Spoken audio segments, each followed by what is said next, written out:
கொள்கை எதிரிகள் மற்றும் பிளவுவாத சக்திகளுடன் என்றைக்கும் நேரடியாகவோ மறைமுகமாகவோ கூட்டணி இல்லை.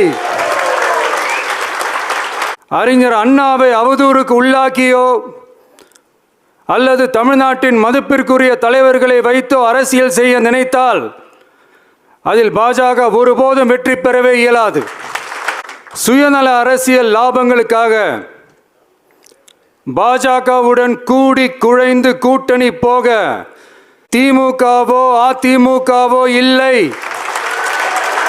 தமிழக வெற்றி கழகம் தலைமையில் அமையும் கூட்டணி எப்போதும் திமுக மற்றும் பாஜகவுக்கு எதிரானதாகத்தான் இருக்கும் என்பதையும், அதில் சமரசம் என்ற பேச்சுக்கே இடமில்லை என்பதையும் உறுதிப்பட செயற்குழு வாயிலாக தெரிவித்துக் கொள்கிறோம்.